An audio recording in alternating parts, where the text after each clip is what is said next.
स्वागत है आपका स्पोर्ट्स आर पर। मेरा नाम है आकाश और बात करेंगे इंडिया वर्सेस पाकिस्तान के ब्लॉकबस्टर क्लैश की। वर्ल्ड कप का हाईली एंटिसिपेटेड ये गेम है। कहीं ना कहीं अब देखिए, अब लोग इंप्रेशंस बताने लग गए हैं कि भाई इस तरीके की चीजें हो सकती हैं, प्रिडिक्ट कर रहे हैं अपने आउटकम्स। और अगर आप एशिया कप से पहले पूछते, जिस तरीके की फॉर्म पाकिस्तान की टीम की लगी हुई थी और जिस तरीके की फॉर्म टीम इंडिया की लगी हुई थी, कहीं ना कहीं ये माना जा रहा था कि भाई इस बार मुकाबला बहुत ज्यादा टक्कर का होगा और पाकिस्तान भी बाजी मार सकता है वहां पर। लेकिन कहीं ना कहीं भाई एशिया कप होता है और महज 2 हफ्तों के बाद वर्डिक्ट सबके बदल गए, क्योंकि परफॉर्मेंस कुछ अलग ही निकल के आई। इंडिया ने एक तरफा एशिया कप जीता, मतलब they were not even tested. Bangladesh की वर्सेस आप गेम हारे, लेकिन उसमें आप अपनी बेंच टेस्ट कर रहे थे।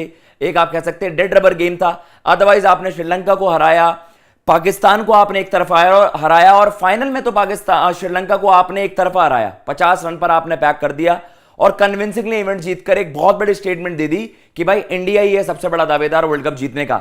लेकिन कहीं ना कहीं पाकिस्तान को लेकर अब लोगों की डाउट्स बढ़ गई हैं और ये पाकिस्तान के खुद के एक्सपर्ट्स जो पहले बहुत ज्यादा क्लेम कर रहे थे कि भाई हाँ पाकिस्तान की टीम बहुत ज्यादा स्ट्रांग है, बहुत बड़ा कंटेंडर होगा वर्ल्ड कप में इंडिया के लिए, लेकिन एशिया कप में एक बहुत ही ऑर्डिनरी परफॉर्मेंस पाकिस्तान की टीम से आती है। फाइनल्स के लिए क्वालिफाई नहीं कर पाती है पाकिस्तान की टीम। और अब कामरान अकमल ने, जो कि पूर्व उनके विकेट कीपर रहे हैं, बहुत समय तक सर्व भी करा पाकिस्तान टीम को और बड़े क्रिटिकल रहते हैं अपने एनालिसिस को लेकर। अपने यूट्यूब चैनल पर उन्होंने जब एनालिसिस करा टीम इंडिया, मतलब इंडिया वर्सेस पाकिस्तान का, तो उन्होंने ये कहा कि भाई एशिया कप में जिस तरीके की जीत टीम इंडिया की हुई है, अपने कंडीशन में तो, अपने घर की कंडीशन में तो भाई India is a strong contender. उनको हराना, उनके साथ कंपीट करना बहुत ज्यादा मुश्किल हो जाएगा पाकिस्तान की टीम के लिए। और कहीं ना कहीं एक बहुत बड़ी स्टेटमेंट वहां पर दे दी है कि भाई, मतलब उनकी लैंग्वेज में अगर बताऊं, उन्होंने क्या वर्ड यूज करा है कि भाई फैटी लग जाएगी। मतलब एक बहुत ही बुरी तरह से वहां पर हार भी झेलनी पड़ सकती है अगर आपने अपनी अप्रोच नहीं बदली, अपने खेलने का तरीका नहीं बदला, अपना माइंडसेट नहीं बदला।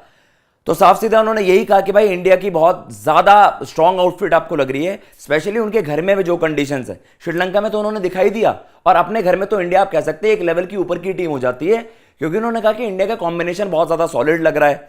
रोहित विराट फॉर्म में है, शुभमन गिल 100 कर रहे हैं, बॉलिंग डिपार्टमेंट में आपने सिराज को देखा। उन्होंने कहा कि भाई आपके कॉम्बिनेशन में मोहम्मद शमी को जगह नहीं मिल रही प्लेइंग 11 में, इतना तगड़ा कॉम्पिटिशन है इंडियन टीम में।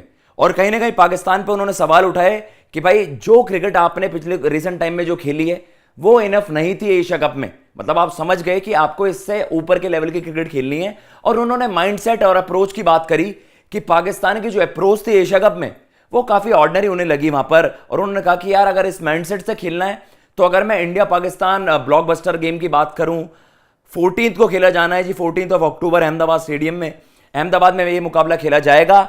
पहले हाईली एंटिसिपेटेड था, पर अब कहीं ना कहीं लोग रियलाइज कर रहे हैं कि यार दोनों टीमों के जो लेवल है, स्टैंडर्ड्स हैं, उनमें तो बहुत ज्यादा फर्क है। और कामरान अकमल का भी यही कहना है कि यार इंडिया जिस लेवल पे ऑपरेट कर रहा है, पाकिस्तान को एक बहुत बड़ी फैंटी भी लग सकती है अगर आपने वो डिफेंसिव माइंडसेट ही अपनाए रखा जो आपने एशिया कप में देखा। जिस स्टैंडर्ड की क्रिकेट पाकिस्तान ने एशिया कप में खेली, कामरान अकमल ने यही कहा कि भाई वो इनफ नहीं रहेगा इंडिया को इंडिया में हराने के लिए। और कहीं ना कहीं उन्होंने कह दिया कि अगर आपने अपने गेम प्लान्स तैयार करके नहीं लेके गए, आपकी स्ट्रैटेजीज नहीं हुई, अगेन आप बिना प्लान्स के वहां पर उतरे, तो आपको रिजल्ट ऐसे ही कुछ देखने वाला है। पाकिस्तान को एक बहुत ही बड़ी हार झेलने को मिल सकती है अगेंस्ट इंडिया।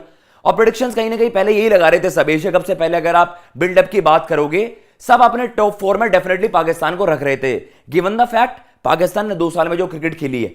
लेकिन तब यही था कि यार आपके नंबर्स वो सजेस्ट कर रहे थे, आप नंबर 1 रैंकिंग के लिए वहां पर भिड़ रहे हो। लेकिन एशिया कप आता है और एक बहुत बड़ा रियलिटी चेक वहां पर पाकिस्तान की टीम को मिल जाता है कि यार जब टेस्टिंग टाइम्स आए तो पाकिस्तान की टीम वहां पर इतना अच्छा नहीं कर पाई। श्रीलंका से भी हारी, इंडिया से हारी और इवेंट के फाइनल तक भी जगह नहीं बना पाई। जिस टीम के बारे में बात हो रही थी कि बहुत ज्यादा जबरदस्त बैलेंस है, उसमें फिर अटकलें लगाई गई। रिपोर्टेडली सामने आया कि भाई यहां पर तो बहुत ज्यादा मनमुटाव है, मतभेद है टीम के बीच। तो कहीं ना कहीं चीजें अब डिफरेंट लग रही हैं। बिफोर एशिया कप लोगों के वर्डिक्ट अलग थे, स्टेटमेंट्स अलग थी, लेकिन एशिया कप देखने के बाद कहीं ना कहीं ये लग रहा है कि अब पाकिस्तान की टीम को बहुत ज्यादा मेहनत करनी पड़ेगी if they stand any chance against top teams. तो वहां पर कामरान अकमल ने साफ सीधी बात यही कह दी है कि आप अपने गेम के लेवल को एक लेवल नहीं, कुछ अच्छे खासे स्तर का आपको बढ़ाना पड़ेगा, अच्छे स्टैंडर्ड की क्रिकेट खेलनी पड़ेगी, तब जाकर आप कंपीट कर पाओगे। अदरवाइज उन्होंने कहा अगर यही परफॉर्मेंस, इसी तरीके की क्रिकेट जो आपने एशिया कप में खेली है, पिछले कुछ समय में खेली है, आप ऐसे क्रिकेट खेलते हो, डिफेंसिव माइंडसेट से जाते हो, तो इंडिया के वर्सेस आपको एक बड़ी हार भी झेलने को मिल सकती है।